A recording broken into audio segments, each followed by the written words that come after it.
we ask that everyone rise for military honors.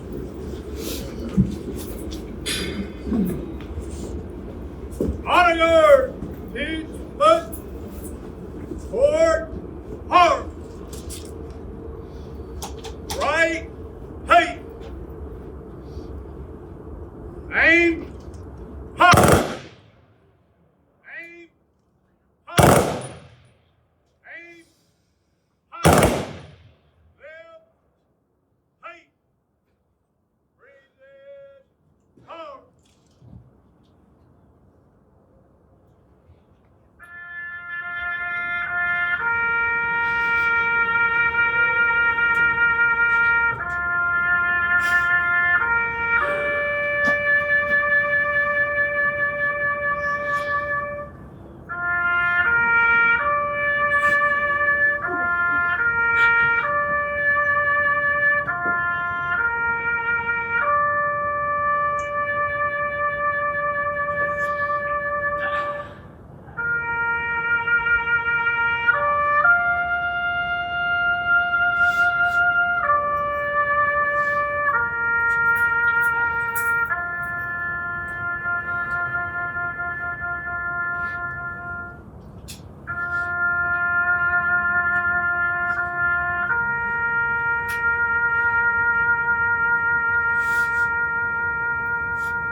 Warriors, halt! Parade ready.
Thank you so much.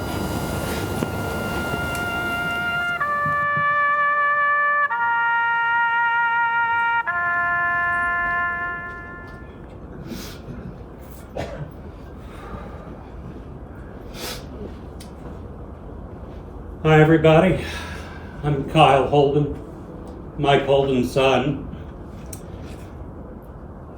I tried to prepare some words to say today, but I couldn't seem to come up with anything. There's so much I'd like to say, and I can't express it all. Everybody knows that a day like this is going to come around. Every one of us, in some way or other, will be standing where I am for a loved one. And when my dad and I had discussed funerals and things, just in passing, riding in a car or whatever, just the what ifs, we always pictured it as my wife, me, and either him or my mother. It would just be a small event. And I'm just very grateful at all the people that have shown up here. He had a lot of friends, military friends that he's reconnected with through the years. He was very proud of his service. A lot of his people, for those of you who don't know, he spent most of his career in the furniture business. He always told me, if you ever get in this field, I'll kill you. He was very successful at that and has a lot of friends. And Mike never met a stranger. If he met you, you heard about me. The one thing I cannot ever doubt myself on is that my dad was very proud of me. Even though I didn't share the successes that he may have shared in his career, he was always proud of my little store. He loved it and was very proud of everything that I did. And if you'll notice, I introduced myself as I'm Kyle Holden, Mike Holden's son. Because when I worked in the furniture industry, I was a sales rep just like him for years. I would run into people that invariably he knew. And I would introduce myself to almost everybody. I'm Kyle Holden, Mike Holden's son. And it's like everybody knew me because he just wouldn't stop talking about me. But he never considered me just his son. He always considered me, I was never second. I was never Kyle Holden, Mike Holden's son. I was my own person. He was the person that I leaned on from as far back as I can remember. And he leaned on me. He was my best friend. And he never met a stranger. And like I said, I can't believe that this many people have shown up to show their support and love for Mike and for my wife and me. Up until the very end, he had been caring for my mother. She's still with us, but she was unable to make it today. But anyway, I just want to thank everybody for showing up and for all of your encouragement and help and prayers. And I'd like to introduce two other speakers, friends of my dad. First, I'm going to allow General Bell to say some words. They worked together tirelessly for another one of my dad's great friends who is considered like a brother, and that's Larry Taylor, who just recently received the Congressional Medal of Honor. You could find them at Cracker Barrel just about every other day. And they'd stop by my store and play with our dog, and they're just great family friends, and I'd like to give them an opportunity. God bless you. Thank you. Good afternoon. Kyle, this is sacred ground, not just because of the thousands of veterans and spouses or children, in some cases, who are buried here. Because what happened, and it's connected to your dad directly, what happened here on this ground in 1863. You see, General Thomas's army was right over here. Sherman's army, that's right, Sherman's march to the sea. His army was right over there, down that way. And the guy in charge was up on top of the hill there, a guy named Grant, that Lincoln had just brought into Chattanooga through a hidden, secret way because the town was surrounded by Confederates. But they brought this man in from the west to come in here and unscrew this mess. And to get out of Chattanooga, go south through the South, and speed the end of the Civil War. And that led to the battles of Chattanooga here on this sacred ground in 1863.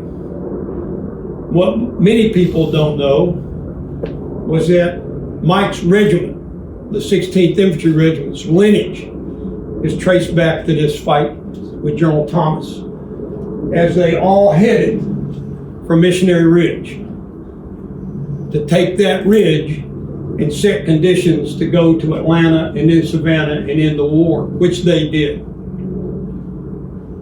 So the 16th Regiment is waiting for your dad.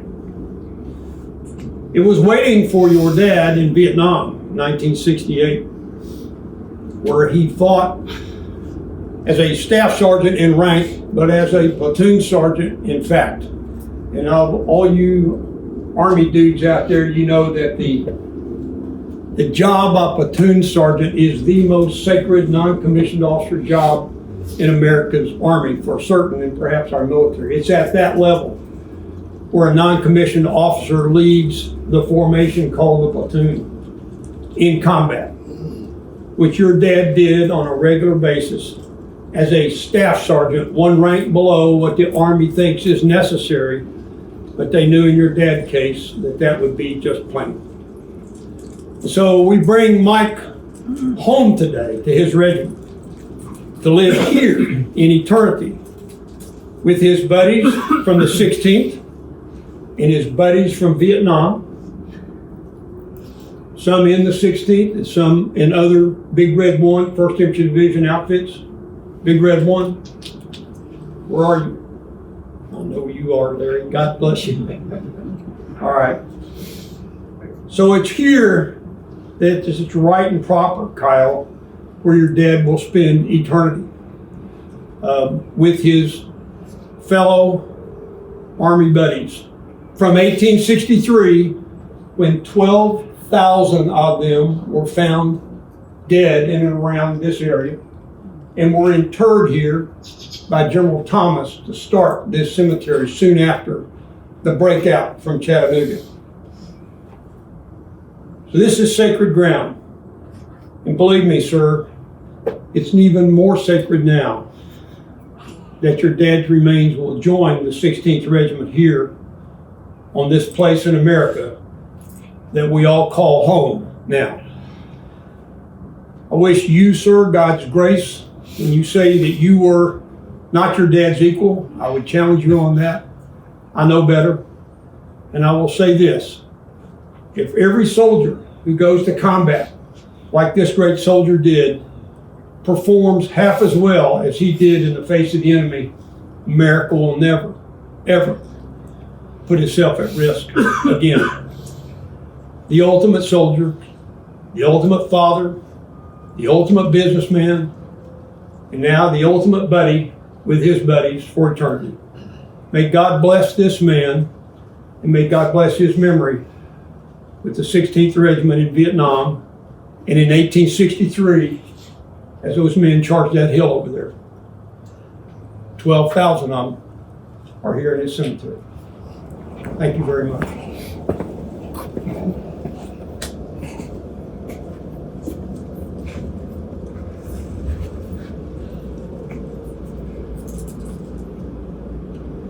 I never had a brother, but if I had one, I'd want him to be exactly like Mike. He was the most caring friend I know of.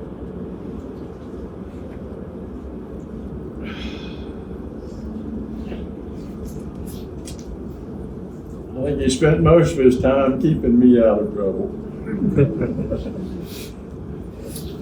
But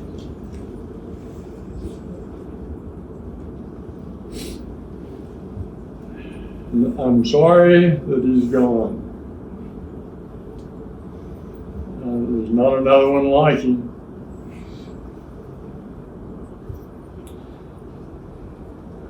And he always tried to keep me straight. When I would propose to do something, he'd get me over the corner and said, "Oh, hell no, we can't do that." We gotta do this way. So I'd come back and say, "Oh, we'll do it this way," just like it was my idea.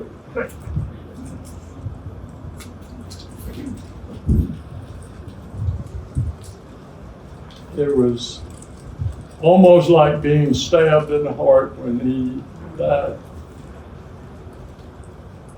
And I hate that, but it happens to all of us sometimes. Eventually, all of us at some time.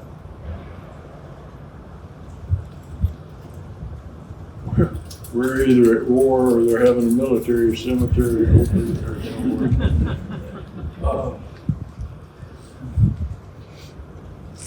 When I was at Chattanooga High School, I was in the honor guard. We would come over and shoot fire salute.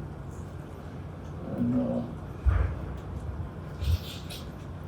this is about the biggest crowd I believe I've ever seen to show up for something like this. And I know Mike's looking down, as opposed to looking up. But I know he's looking down on us.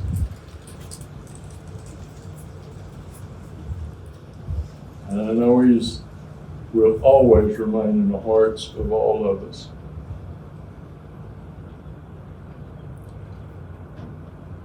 He was a good one.